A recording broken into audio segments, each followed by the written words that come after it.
eso. Ahora, todo lo que vamos a hablar después de esta diapositiva, vamos a ver de una neumonía típica y luego tenemos que interpretar cómo sería una neumonía atípica, ¿no? Entonces, para empezar, así en general, ¿cuáles serían las causas para que nos dé neumonía?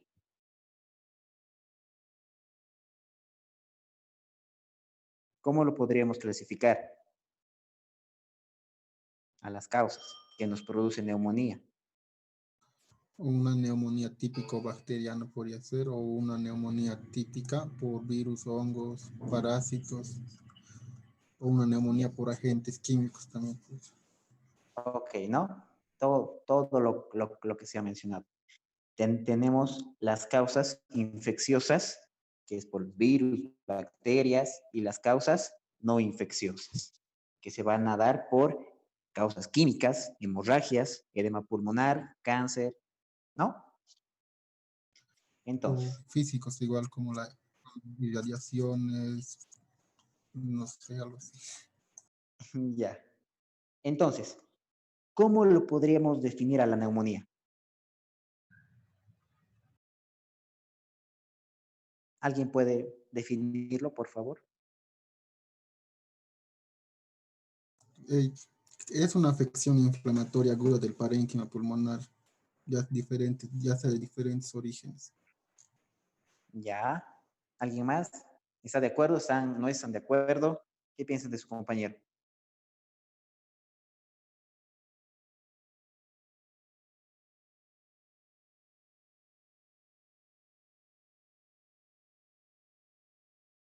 Entonces, a ver, vamos a poderlo definir como una inflamación de las estructuras de todo el parénquima pulmonar en el tracto respiratorio inferior, lo que implica alveolos y bronquios, ¿no?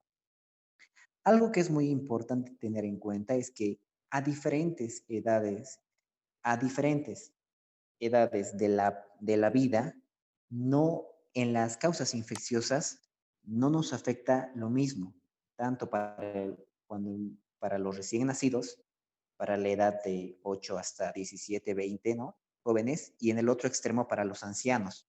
¿Alguien me podría decir cuáles son las principales causas que se puede dar en los niños, chicos, o en los recién nacidos?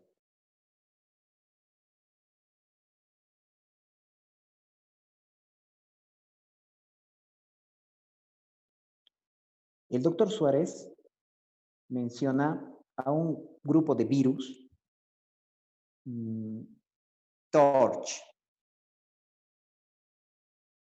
¿Se acuerdan cuáles son?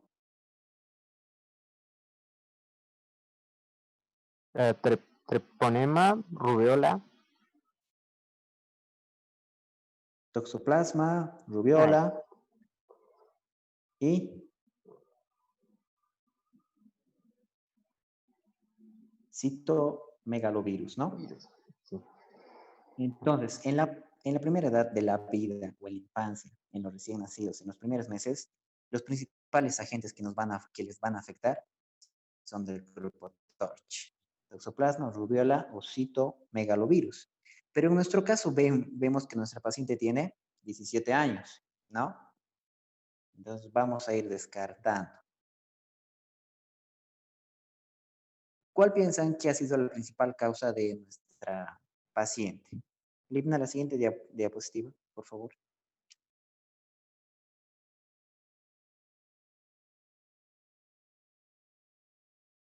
Hemos dicho que ha sido por causa infecciosa.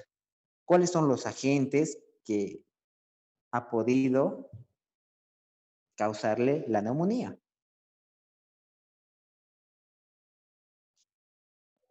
Bacterianos. Por ejemplo, mm, Mycobacterium. ¿qué más? Streptococo. Ya, estreptococo. Los más comunes, ¿no? Clamidia. ¿Cuál más?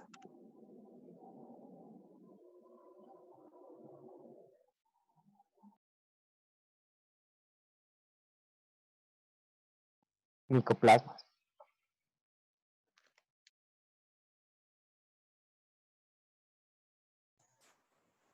Y Streptococcus, quizás.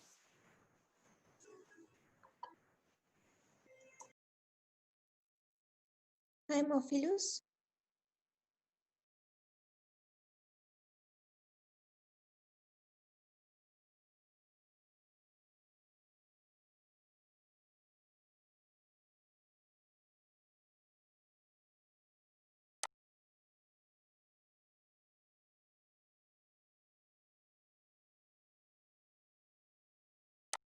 Legionela.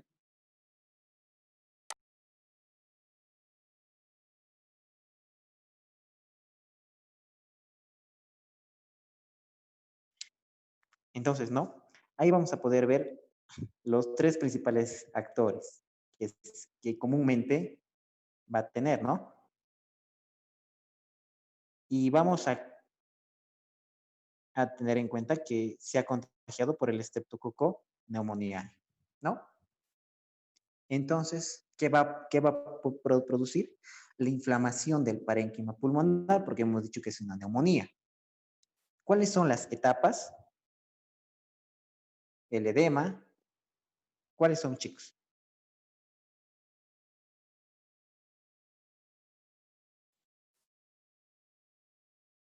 Edema, hepatización gris, hepatización roja y la reparación, si no me equivoco.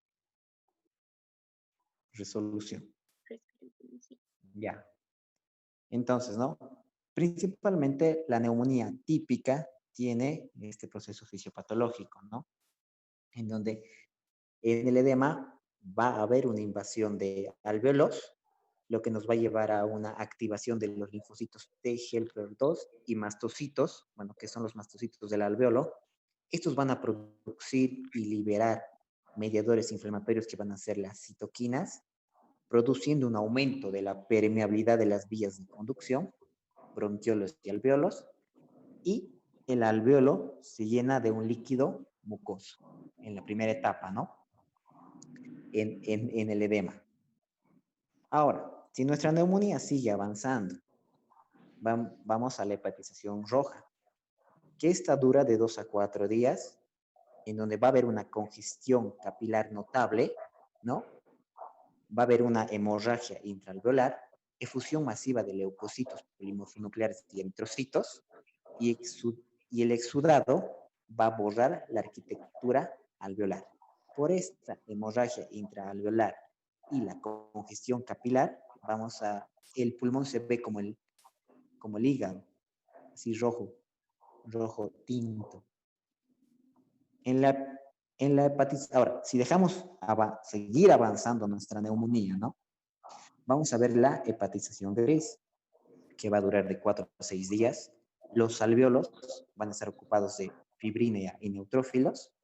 Los macrófagos fagocitan las células polimorfonucleares, fragmentados, eritrocitos y otros desechos. Y en la fase de la resolución, el exudado es degradado enzimáticamente, los macrófagos fagocitan parte del contenido del alvéolo, el pulmón va a recuperar su estructura y estos restos van a ser eliminados con la tos, ¿no? Por eso es que nuestro pacientito a un principio va a tener tos.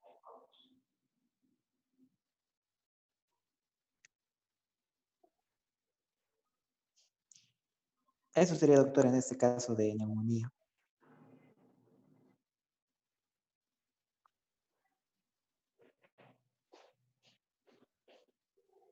Pietro, ¿me escuchas? Sí. Hola. Ya. Entonces, fíjense, jóvenes, esto es bien importante. A ver, al examen físico, hemos hablado paciente con fiebre, paciente con tos. Pietro ya les ha explicado por qué, y además tenía un dolor en el hemitórax, ¿no? Y si nos vamos, por ejemplo, a la anterior explicación, ahí está muy bien.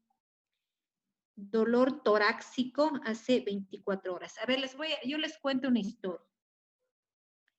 El día de ayer tengo una paciente que me dice que hace una semana presentó tos, hace una semana tuvo fiebre y que se automedicó, porque ahora no hay hospitales y no hay médicos, ¿verdad? Entonces fue a la farmacia, consiguió lo que pudo y se automedicó. Pero ella tuvo hace una semana tos, fiebre, tuvo dolor en mi tórax izquierdo, ¿no? Se automedicó y ayer presenta nuevamente un episodio de tos con expectoración sanguinolenta. Y ella ahora se encuentra con una frecuencia de 30 respiraciones por minuto. ¿Qué le pasó a la joven de la cual les comento? ¿Qué ha pasado?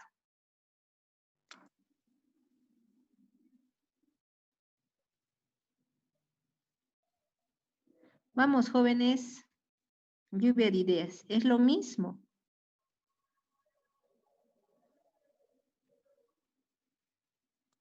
¿Por qué tienen la tos ahora sangre? Acaba de explicarles Pietro. Porque está en fase de hepatización roja. Fíjese qué increíble. Entonces esa paciente está con tos y expectoración con sangre. Entonces frente a ese cuadro tenemos que si nosotros pudiéramos estar con esa paciente, semiológicamente, ¿qué encontraríamos, chicos? Si pudiera yo estar con ese paciente, ustedes con esa paciente, al examen semiológico, ¿qué encontraríamos a la inspección, palpación, percusión, auscultación? Estamos sospechando que algo está pasando en ese pulmón, ¿verdad? Porque tiene fiebre, tiene tos, tiene dolor en un tórax, lo más probable es que sea de tipo pleurítico. No, y hoy día ese paciente está con tos y expectorando sangre. Entonces aquí su compañera dice, sí, está en fase de hepatización roja. Excelente, excelente. Al examen físico, ¿qué encontraríamos en esa joven? En la inspección, por ejemplo, una simetría torácica o una disminución de los movimientos respiratorios en el lado afectado. Muy bien, disminución. ¿Ya? ¿Qué más? El tiraje intercostal, excelente. Taquipnea. ¿Qué más? Matidez a la percusión. Taquipnea en la inspección. A la inspección, muy bien, a la taquipnea, porque nosotros podemos cuantificar, y si está con 30, y está con tos, está con fiebre, con dolor en un hemitórax, y ahora está expectorando con sangre. A la inspección vemos todo lo que ustedes me han dicho, excelente. A la palpación, ¿qué encontraremos? Vibraciones vocales aumentadas, puede ser. ¿Ya? ¿Por qué estarían aumentadas? Eso, o sea, la intención es que no memoricen, sino que entendamos, ¿ya? ¿Por qué estuvieran las vibraciones vocales aumentadas?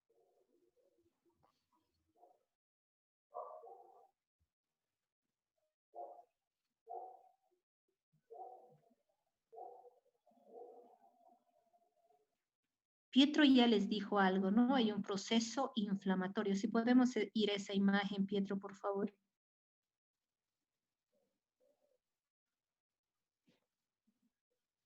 Creo que estaba en fisiopatología, ¿no?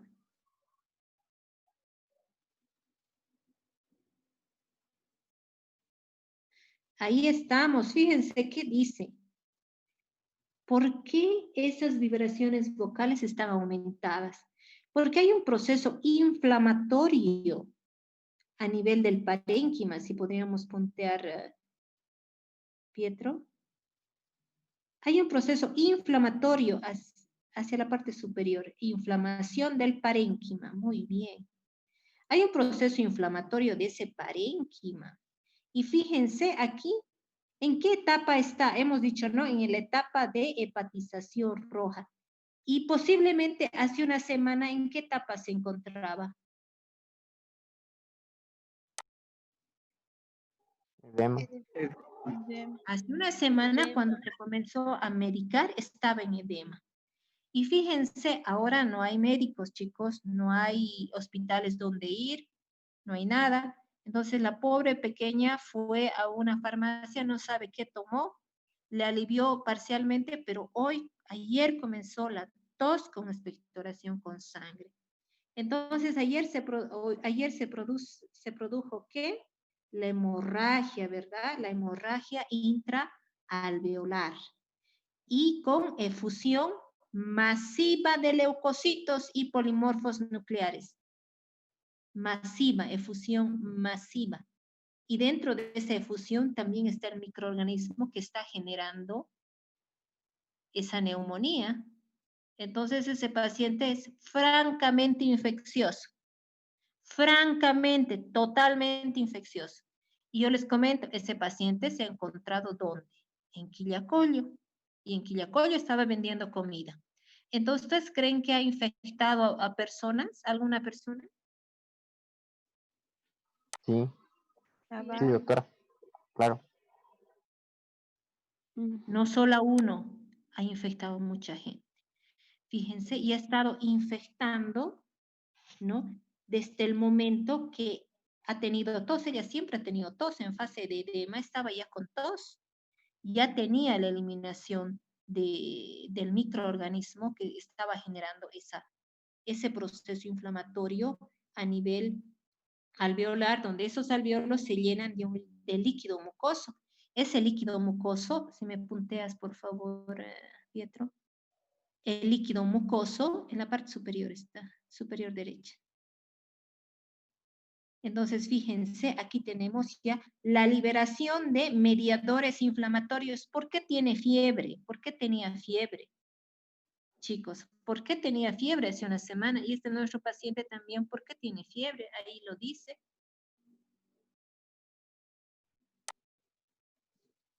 Vamos, ¿por qué? Por la liberación de citoquinas. Muy bien, por la liberación de citoquinas. Por eso tiene fiebre, ¿no? Y en la tos, la emisión si tiene expectoración, aunque mínima, tenemos justamente la eliminación de estos microorganismos que están generando esa reacción inflamatoria a nivel alveolar. Fíjense, nuestra paciente, la paciente que estaba allá, ayer que la vi, hepatización, se encontraba en la fase de hepatización roja, ya por la congestión capilar. Claro, ella dice hace una semana, ¿no? Entonces aquí, pero la fase entre 2 a 4 días, pero puede variar, ¿no? Luego dice, la siguiente fase es la hepatización gris, ¿verdad? La hepatización gris. Y luego viene la etapa de resolución. Si va bien, si su sistema inmune reacciona adecuadamente, iremos a la resolución. Y si uno aplica las medidas que debe aplicar, pues iremos a la resolución, ¿verdad? Pero si no lo hacemos, iremos al desenlace. Fatal, ¿verdad? Entonces, ¿qué agentes pueden generar? Y Pietro ya les ha preguntado, más bien yo les pregunto, ¿será importante saber los agentes en orden de prevalencia más importantes que puedan generar este cuadro, jóvenes? ¿Será importante que yo sepa así de memoria todos los agentes etiológicos que puedan generar este síndrome?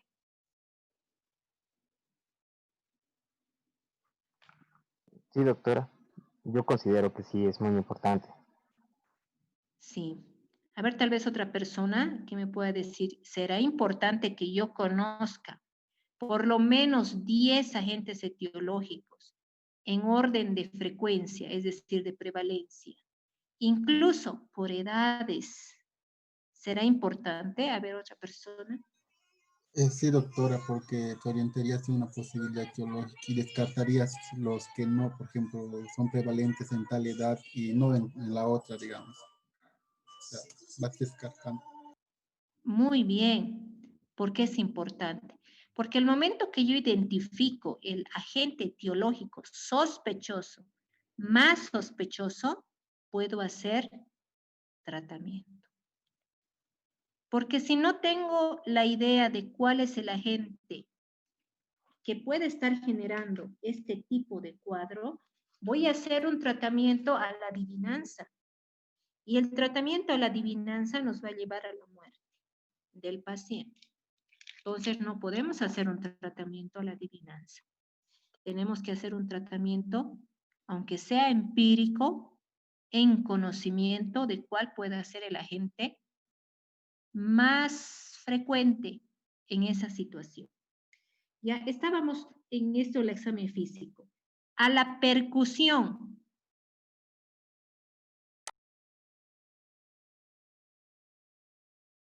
¿Qué podemos? Rapidez. Matidez en el emisor afectado, quizás. Muy bien. ¿Qué entienden ustedes, chicos, por matidez?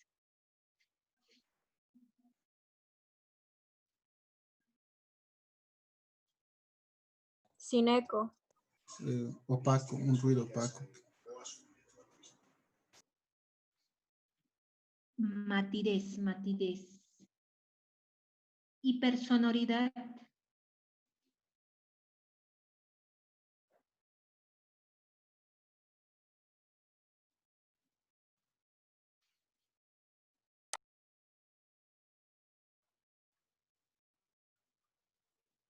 Más largo.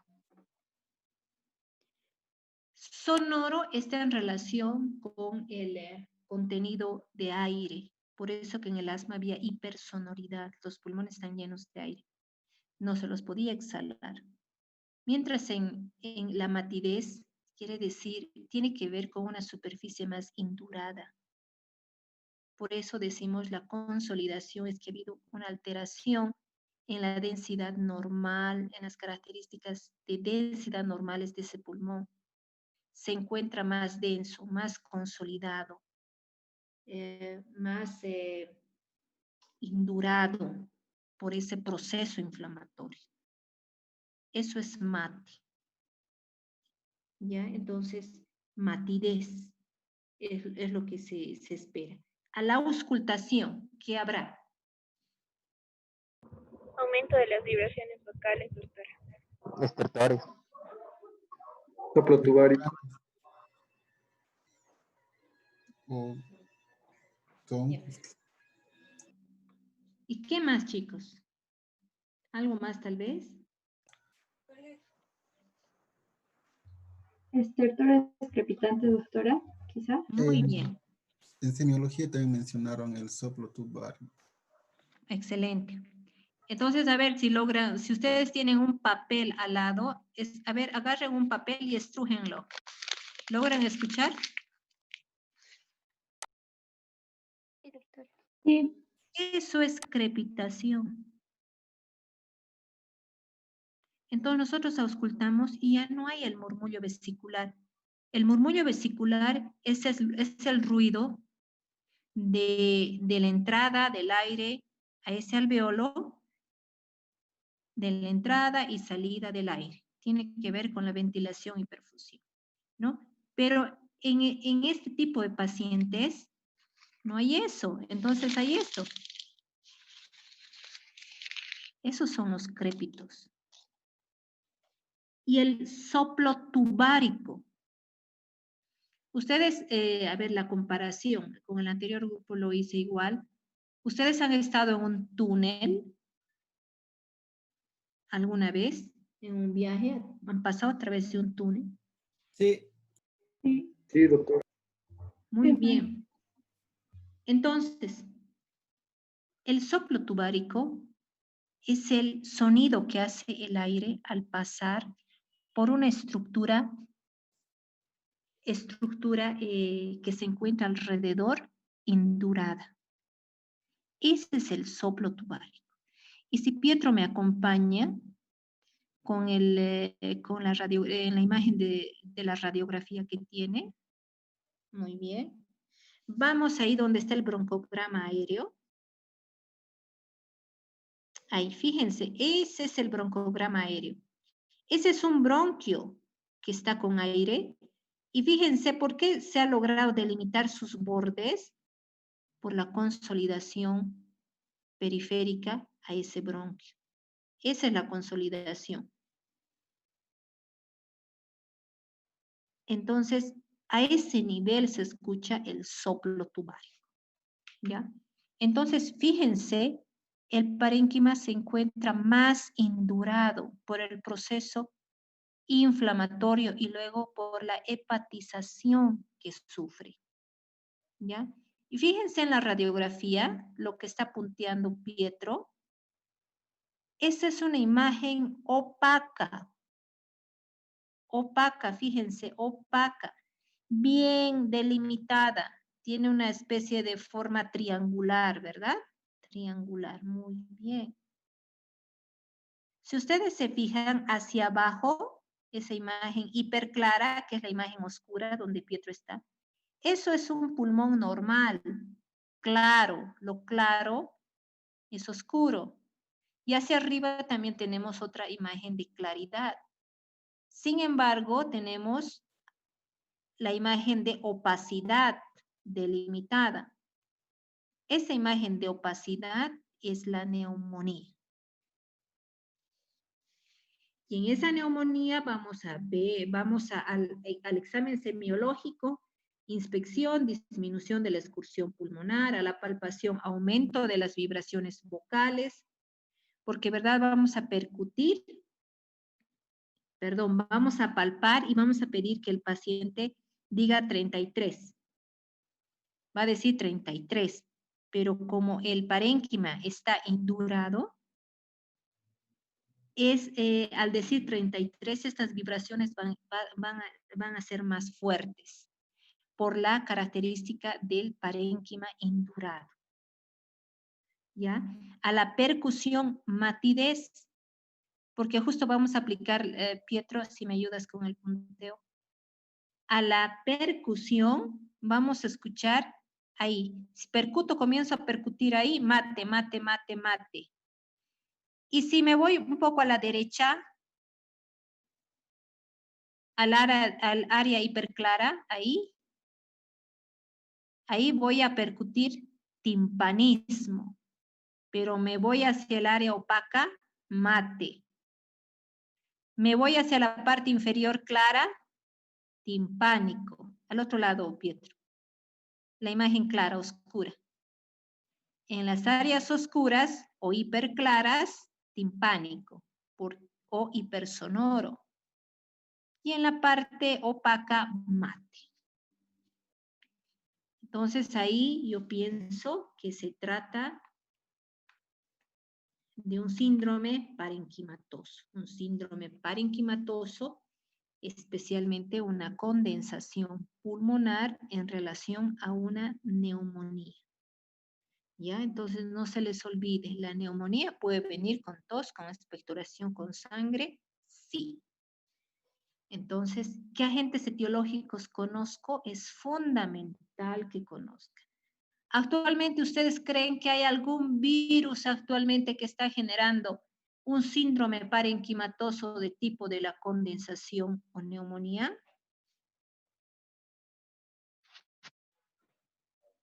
El COVID. No sé. Sí, el El COVID. coronavirus. El COVID. Entonces, fíjense, y justo ayer yo veía esta joven, y la joven me decía, hace una semana, doctora, no percibo los olores. Hace una semana. Y se medicó, mejoró, entre comillas.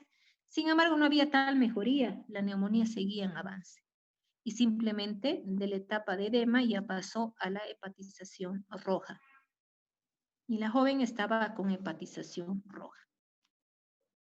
¿Por qué creen que no tiene fiebre? ¿Por qué esa paciente no tenía fiebre? Y coincide también con nuestro caso, porque el caso clínico de Samantha. Cuénteme, ¿qué?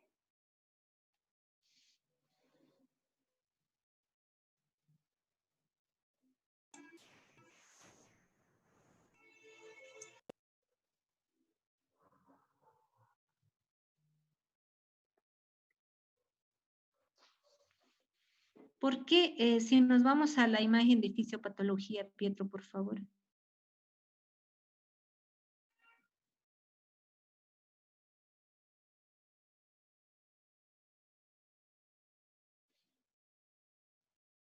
A ver, chicos, cuéntenme. Hace una semana tuvo fiebre, pero ahora ya no tiene fiebre.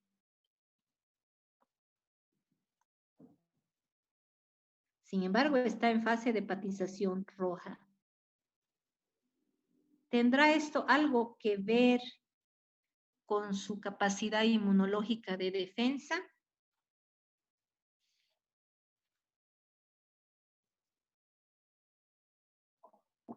Sí, doctora, si el paciente se encuentra inmunocomprometido, no va a presentar fiebre. Claro que sí. Imagínense, lamentablemente ahora estamos viendo muchos síndromes de condensación por COVID. Y estos pacientes, muchos de ellos no tienen fiebre. Y no tienen fiebre, sin embargo, la enfermedad está progresando. Entonces, fíjense, hay una deficiencia inmunológica que lleva a que los cuadros cada vez sean, o sea, la progresión puede ser más desfavorable. ¿Ya? Entonces, esto por favor no lo olvide. Lo que les decía, ¿a cuánta gente esta pequeña habrá contagiado? He estado una semana con tos, entre que aparecía y desaparecía hasta ayer, que comenzó con la tos con sangre. En una semana, ¿a qué cantidad de gente ustedes creen que ha contagiado?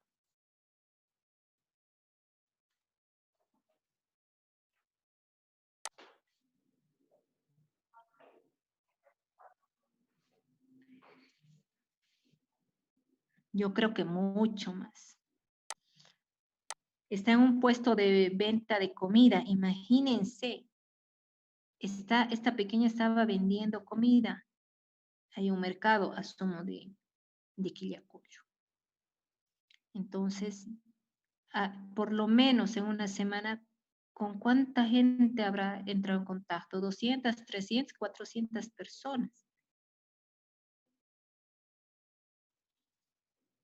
Y en el servicio público, porque la pequeña no es que tenga un auto, no, ella camina en servicio público. Entonces, fíjense realmente, es importante saber los agentes etiológicos, por lo menos 10 en orden de prevalencia. Es fundamental. ¿Por qué? Porque hay muchos casos, sí, que pueden ser COVID. Ahora, COVID está dando estos síndromes de condensación, ¿sí? Con pacientes que tienen manifestaciones típicas, pero también hay pacientes que no tienen y cursan con cuadros que son intersticiales. ¿Se acuerdan que los síndromes parenquimatosos, cómo se clasificaban?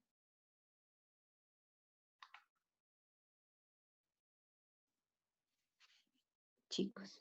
Doctora, de condensación, intersticiales y atelectasia. Entonces, fíjense, estos pacientes pueden debutar con cuadros de condensación típicos, como neumonías típicas, pero también pueden debutar con cuadros intersticiales o neumonías atípicas. Por ejemplo, hace una semana me llama un paciente, me dice, el paciente está con tos, está con fiebre, está con dolor en hemitórax izquierdo y tiene una frecuencia respiratoria de 26 y está saturando 87. ¿Qué me dice? ¿Él tiene una simple faringitis o qué creen? ¿Que sea un síndrome de condensación?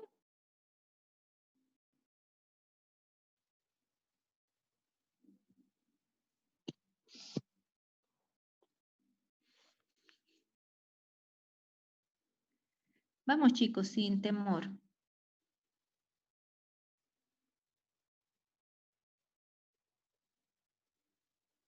Satura 87. ¿Qué me dicen? Está saturando 87.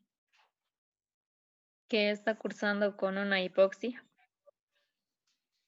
Que hay una alteración en la ventilación-perfusión. Algo está pasando a nivel alveolar.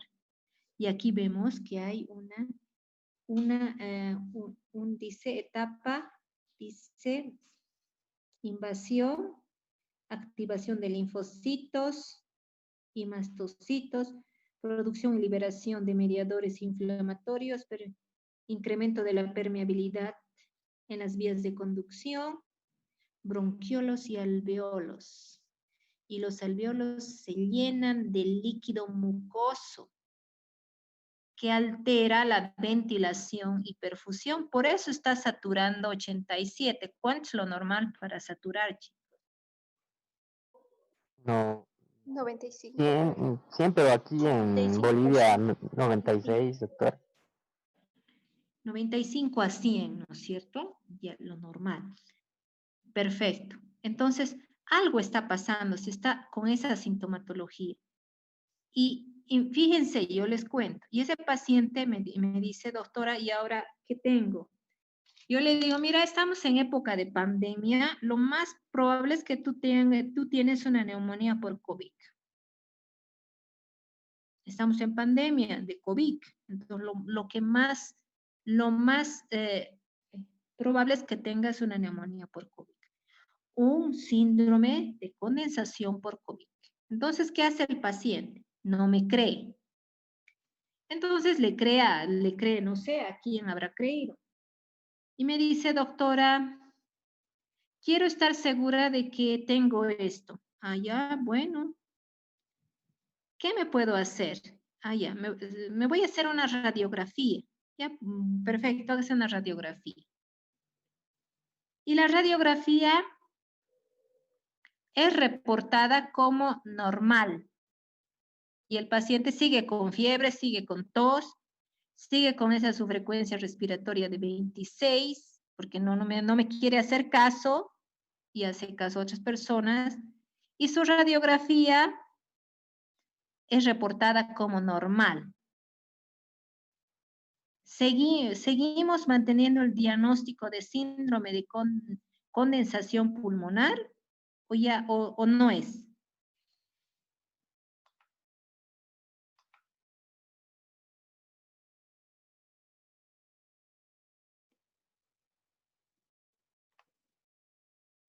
Vamos, chicos.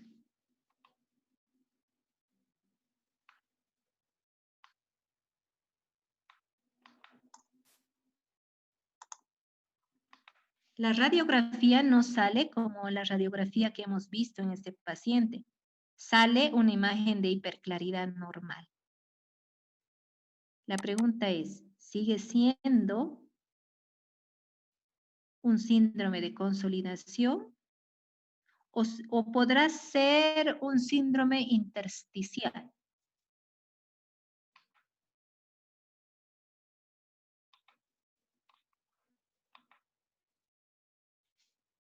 A ver, vayan revisando su apunte de síndromes intersticiales.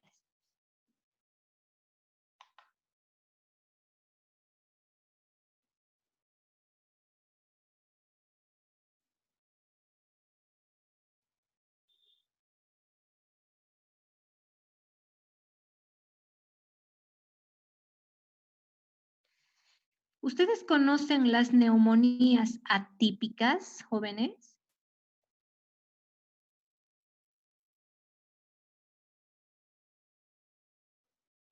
Ya. ¿Por qué se dice atípico, doctorita?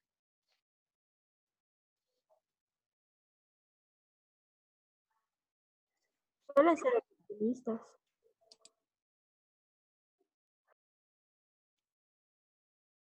Porque tiene causa multifactorial. No sé. Que a diferencia de la neumonía típica, la atípica no presenta fiebre. Ya, porque tiene algunas características, lo que acabamos de describir. Los síntomas. Muy bien, porque hay una variación en los síntomas. Puede haber una variación en la radiografía también, ¿verdad? Y el agente, y el agente etiológico también puede ser otro. ¿verdad? Entonces, estreptococo, neumonía E, presenta la sintomatología que tenía Samantha, ese estreptococo. Pero fíjense que hay otros agentes y ahora el funesto coronavirus es funesto, porque en otros pacientes da un cuadro de neumonía típica y en otros pacientes el COVID da neumonía atípica. Y ese paciente que no me quería hacer caso y se hace la radiografía no sale bien, o sea, no sale la imagen, la opacidad bien delimitada. Me dice, doctora, no debe ser neumonía por COVID. ¿Ustedes creen que el análisis de ese paciente era correcto?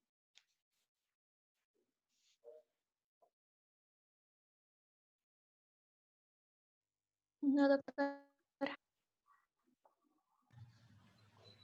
No era correcto, porque COVID puede generar neumonías atípicas. Y en este caso, fíjense, totalmente atípico. Sí, hace una semana tuvo fiebre, está pequeña, tuvo tos. Una semana, entre comillas, asintomática. Y hoy una tos así repentina con expectoración con sangre.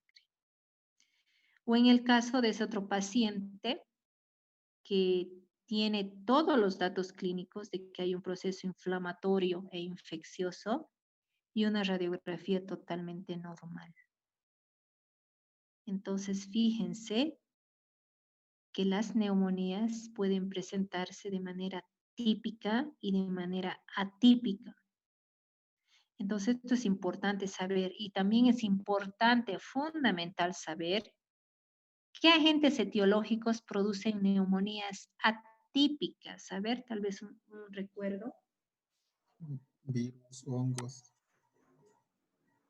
Fíjense, y ahí entra el funesto COVID, también virus, hongos, Legionella Micoplasma. neumófila, clamidia, micoplasma.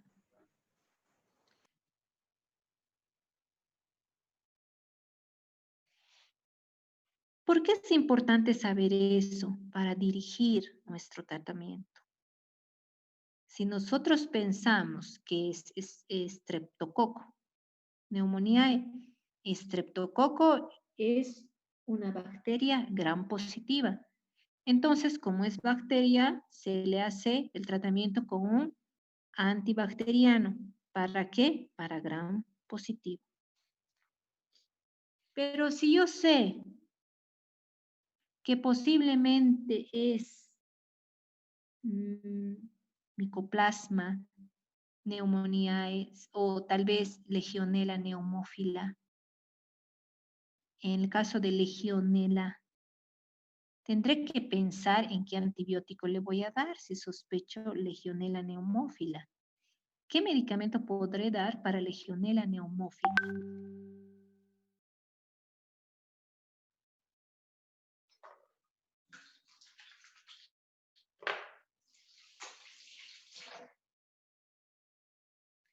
Esto lo van a revisar, ya es importante saber. Más ahora que estamos en pandemia. ¿Acitromicina, doctora? Sí, acitromicina. También ahora, por ejemplo, los síndromes de consolidación, los de condensación, están producidos también por neumocistis carini. No, antes, neumocistis carini se asociaba con infecciones respiratorias, neumonías en pacientes inmunodeprimidos como el VIH. Sin embargo, ahora con la epidemia, también se ha visto que están generando cuadros, síndromes de condensación, ¿no? Y por eso ahora también se está haciendo el tratamiento con sulfamethoxazol trimetoprim. Incluso los pacientes con COVID, porque la citromicina ya está acabando, ya no hay. Entonces hay que pensar que se le puede dar, ¿no? Porque el virus depleta, o sea, se presenta en un organismo que ha facilitado esa proliferación. Y sobre eso desbarata la capacidad inmune del paciente, y ante esta situación los microorganismos oportunistas que se encuentran en nuestro cuerpo son capaces de producir infecciones. Y de ahí es Pneumocystis carini, que también es capaz de producir neumonía. Y además no solamente los gram positivos son capaces de producir neumonías, sino también los gram negativos. Actualmente, por ejemplo, se está haciendo tratamiento en los pacientes con COVID, con quinolonas, con aminoglucósidos, porque el espectro de gram positivos que causaban neumonía generalmente se ha cambiado. Entonces tenemos ahora incluso gram negativos, Escherichia coli, que está produciendo neumonía justamente por esta devastación inmunológica que es capaz de producir este virus. Y entonces hay que saber todas las causas y hay que saber realmente y estar en la memoria toda esta secuencia fisiopatológica que aquí está descrita de manera muy, muy bonita. ¿Ya? Entonces esto sí o sí hay que saberlo, sí o sí. Porque de otra manera nuestro paciente va a ir a una insuficiencia respiratoria. Y los pacientes ahora que fallecen por insuficiencia respiratoria, ¿verdad? Entonces hay que saber esta situación. Ya. ¿Qué más tenemos, Pietro? El siguiente caso, doctora, el caso de Tomás. Ya, el caso de Tomás es otro síndrome parenquimatoso. Vamos, Pietro. Ya. El caso de Tomás. A ver, ya. Tomás, de 67 años, se halla internado en el posoperatorio inmediato de una colecistectomía que debió practicarse de emergencia. Presenta disnea, tos y expectoración, aunque no tiene fiebre, ¿no? En el examen físico se advierte una amplexación disminuida del hemitórax derecho, matidez percutoria con columna sonora y en la auscultación ausencia de murmullo vesicular, a la palpación vibraciones vocales disminuidas.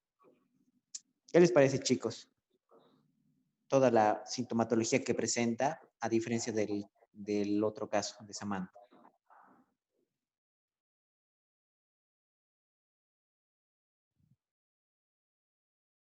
¿Qué les llama la atención? ¿No hay fiebre? La ausencia de fiebre y la Ausencia expectoración. de murmullo vesicular. El hemitórax En el derecho, la postoperatorio. amplexación disminuida. Exactamente. Es muy diferente al otro caso, ¿no? No es parecido. Tiene otra sintomatología, otra clínica y otras características importantes. Podemos ver, como han dicho, que no tiene fiebre. Entonces, yo creo que si no tiene fiebre, no podríamos pensar en un proceso infeccioso. Al examen físico, vemos la amplexación disminuida del hemitórax derecho. ¿Por qué creen que tiene disminuida? Un síndrome de atelectasia. Ya, pero ¿qué es el síndrome de atelectasia? ¿Quién me lo puede definir? Una definición. Es colapso pulmonar por retracción del tejido pulmonar. Ya. Entonces, ¿cómo se relaciona con la amplexación disminuida? Si ya has dicho la definición, ¿cómo lo relaciona? No puede insuflar ese lado de ese pulmón. Ok, ¿no? Entonces, el pulmón se retrae y se colapsa. ¿No ve? Ya. La atelectasia también pertenece a los síndromes parenquimatosos, ¿verdad? ¿Cuáles son las principales causas para que se dé atelectasia? para que un paciente tenga telectasia en Por general, la ¿no? obstrucción de las vías aéreas. Ya, ¿por qué más?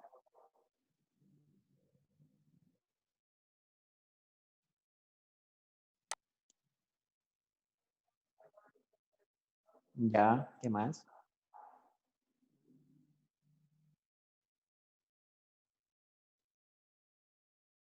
La telectasia, sí, asma también, está bien. La telectasia por obstrucción de las vías aéreas, las causas por las que se va a dar van a ser las causas intraluminales y las causas extraluminales. Dentro de las intraluminales vamos a tener procesos infecciosos, como lo han dicho, la neumonía también puede causar, el asma, como lo han nombrado, aspiración de algún cuerpo extraño, la bronquiolitis o fibrosis quística. Ahora, no que se causan dentro del pulmón.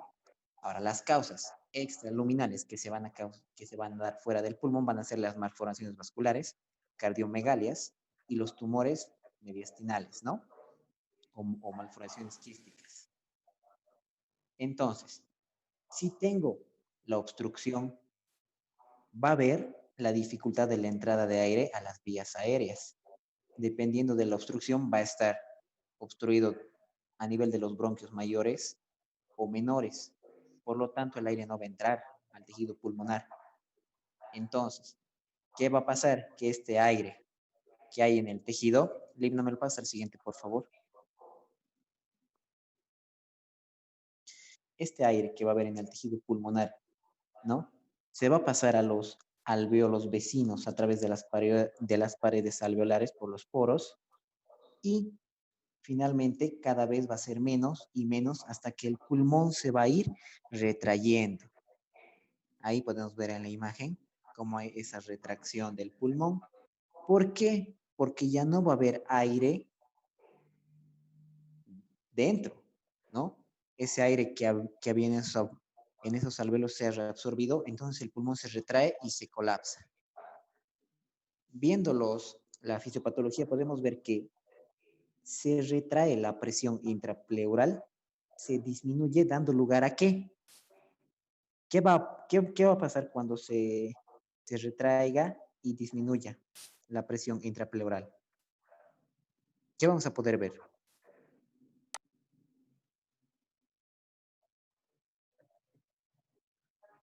Exacto. Vamos a ver desviaciones de las estructuras mediastínicas. ¿Hacia el lado afectado o hacia el lado contralateral? Hacia el lado afectado. Bien, entonces, ¿no? Va a haber hacia el lado afectado. Aparte de eso, por la pérdida de volumen, va a haber una hiperinsuflación compensatoria del pulmón contralateral. Ahí vamos definiendo cada síntoma que está teniendo nuestro pacientito, ¿no? Entonces, como lo hemos dicho, ¿no? Las causas por obstrucción. Ahora, las por compresión, el colapso va a ocurrir por trastornos intratorácicos que comprimen el parénquima pulmonar hasta que se va a llegar a dar un colapso. En ese esquema que hemos hecho, hemos colocado la sospecha, ¿no? De una neumonía o una complicación, como lo he dicho, dificultando la entrada de aire a las vías aéreas, ya sea bronquios o bronquiolos. El aire no va a fluir hacia el pulmón, dentro de los alvéolos se reabsorbe, no se olviden, pasando a los alvéolos vecinos por poros de comunicación. Lo que nos va a llevar a qué? A que esa zona del pulmón se retrae y se colapse, aumentando la presión intrapleural, causando una desviación de estructuras mediastínicas al lado afectado y produciendo una hiperinsuflación de las áreas pulmonares no afectadas. Y acumulación de secreción, ¿no? Eso vamos a poder ver. ¿Qué examen podemos ver para diagnosticar, chicos?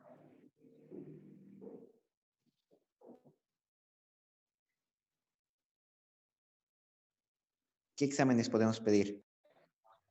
Radiografía de tórax. Tomografía computarizada de tórax. Ya. Ligna, la siguiente, por favor. En la radiografía vamos a encontrar la opacidad del hemitórax afectado. Como la doctora lo dijo en el anterior caso, todo lo que vemos negro es la presencia de aire dentro del pulmón. Ahí hay una parte que está opaca, ¿no? Blanca, en donde vemos que no hay aire. Vamos a poder ver también ahí en la radiografía el desplazamiento de la tráquea y del corazón hacia el pulmón afectado, que va a ser el pulmón derecho, ¿no? Y la disminución de los espacios intercostales también hacia el lado afectado. El hemidiafragma va a estar desplazado hacia arriba. Ahora, en la clínica, ¿qué vamos a poder encontrar en la telectasia? Principalmente. A la inspección, por ejemplo.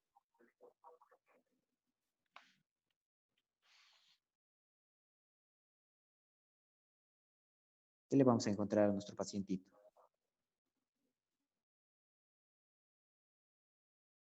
¿Cómo va a estar la amplexación pulmonar o exclusión pulmonar? Disminuida. Va a estar el volumen normal o disminuido, como lo hemos dicho, del hemitórax afectado, ¿no? A la palpación que vamos a encontrar. No hay murmullo vesicular. Disminución o desaparición de las vibraciones vocales. A la percusión. Matías, sí, correcto. Ahí ya la auscultación. Es lo que dije, pero Murmullo vesicular.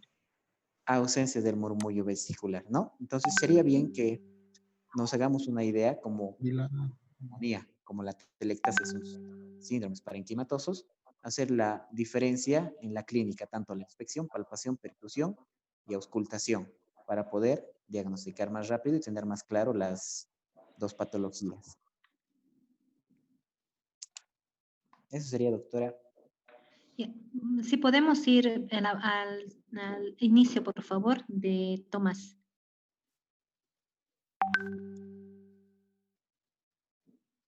Tomás. Fíjense, aquí tenemos disnea, tos con expectoración, no tiene fiebre, exacto, pero hay un antecedente, ¿no? Es un paciente que le han realizado una intervención quirúrgica, chicos. Sí, doctora. Una colecistectomía de emergencia. Muy bien. Entonces, fíjense, más que la ausencia de fiebre, tiene que ver con este antecedente, ¿ya? Son pacientes que como complicación de la colecistectomía pueden tener algún tipo de parálisis diafragmática y pueden generar este tipo de síndrome, ¿ya? No se olviden con la acumulación de secreciones a nivel de árbol bronquial y eso puede generar la telectasia, ¿ya? Entonces, solamente para aclarar, ¿ya? Entonces, el antecedente de la colecistectomía que ha generado una parálisis diafragmática y eso en relación con la dificultad luego para la eliminación de tapones mucosos que han podido generar la telectasia, ¿ya? Entonces, este paciente, los pacientes con neumonías, sí, posteriormente pueden complicarse con atelectasia, ¿verdad? Eso estamos entendiendo, ¿verdad? Por la formación de esos tapones mucosos que también en la neumonía se produce. Y otras causas también que hemos desglosado anteriormente, ¿no? Al examen físico, a la clínica, se parecen mucho se parecen, sin embargo, a la palpación, cuando es condensación, como en las neumonías, hay aumento de las vibraciones. En la telectasia, porque no es condensación en la telectasia, entonces es al revés. Las vibraciones vocales están disminuidas o no están presentes, ¿ya? Después se parecen mucho ambas, ¿verdad? Pero esa es la diferencia básicamente en cuanto a las vibraciones vocales, porque el mecanismo es diferente. Ya las vibraciones vocales es cuando al paciente se le dice que repita, por ejemplo, 33. Si hay consolidación periférica al bronquio, cuando diga 33, ese ruido que genera la emisión de esas palabras, pues va a generar unas vibraciones que van a encontrarse incrementadas. Eso en el caso de la neumonía o síndrome de condensación. Pero en la telestasia no, porque no hay condensación que explique el cuadro clínico. Las vibraciones vocales pueden estar disminuidas o no estar ausentes, ¿ya? Entonces, fíjense que esa es la diferencia. Luego también se podría realizar, aparte de la radiografía, una área de opacidad, ¿verdad? Pero en el caso de la telestasia, algunas estructuras como la tráquea van hacia el lado afectado, ¿verdad? Y en la neumonía no, tenemos la opacidad bien delimitada, ¿ya? Entonces se diferencia. Ahora otra cosa más es ¿qué otro examen podríamos pedir? La broncoscopía, ¿verdad? Es como una endoscopía, pero para los bronquios.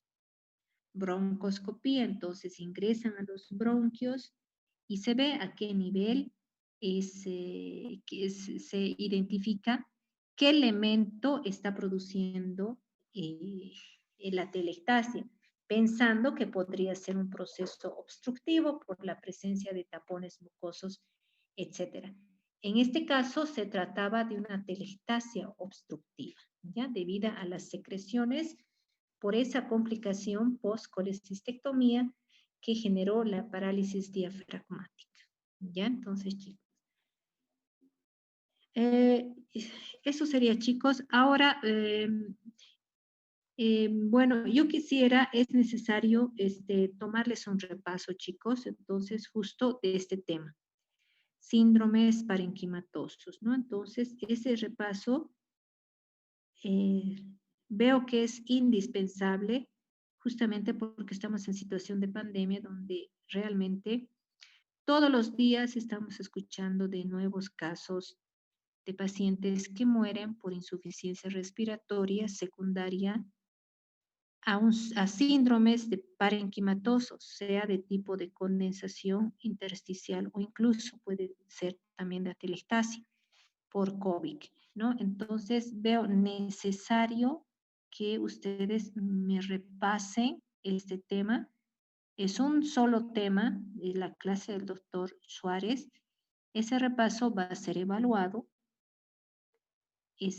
Todos deben participar porque va a ser parte de su nota práctica. Y ese repaso va a llevarse a cabo entre hoy y mañana, ¿no? Entonces me tienen que comunicar para que coordinemos con el otro grupo 15, porque tiene que ser a la misma hora ambos grupos, ¿ya? Entonces aquí tal vez Wendy, no sé, Wendycita, entonces eso por favor coordine. Es situación, es un tema que sí o sí lo deben saber, ¿me entienden? Porque ahora, justo ahora, ustedes ya saben, no hay médicos, no hay centros donde las personas enfermas pueden ir. Y eso lo aplico, ustedes son que algún rato, ojalá que no, pues podrían tener tal vez este tipo de síndrome, los familiares, sus familiares, y es una obligación que ustedes por lo menos tengan la capacidad de sospechar, ¿no? De hacer la sospecha diagnóstica para intentar comenzar a hacer un tratamiento así inmediatamente detectado este síndrome, que en nuestra situación está en relación con el COVID, ¿no? Pero es fundamental que sepamos. Entonces, yo quisiera un repaso entre hoy y el sábado en la mañana de este tema que lo ha dado, no sé, tan bonito se los ha preparado el doctor Suárez. Y por favor póngase de acuerdo con sus compañeros. Sé que tienen semiología el lunes, pero creo que ustedes ya lo deben tener estudiado porque es hasta cardio que me han dicho y ustedes les ha ido muy bien en cardio, en fisiopatología y no creo que sea muy difícil, ¿no? Además es un tema.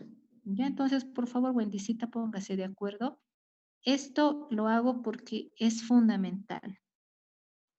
Es fundamental, no es, o sea, va a tener su valor en nota, pero, o sea, quisiera que ustedes lo tomen como algo necesario, que ustedes no vayan por la nota. Esta es una experiencia de vida más que una nota. Esto es mucho más profundo. Ustedes sí o sí lo tienen que saber. Ya, entonces, por favor, quisiera que se ponga de acuerdo con sus compañeros. Entre mañana y el sábado en la mañana lo tenemos que dar por la importancia que tiene este tema. Ya, entonces, por favor, coordine con sus compañeros. Está bien, doctora. Doctora, una pregunta, perdón. Wendy, no sé. ¿El examen va a ser oral o va a ser Escrito, en escrito por por Classroom. Ay, Por Classroom. ¿Ya? Por Classroom. Pero esto, por ejemplo, yo no lo veo, es que esto es más profundo, o sea, no se trata ni de copiar, ni de nada. Esto es una situación, es una experiencia de vida, ¿me entienden?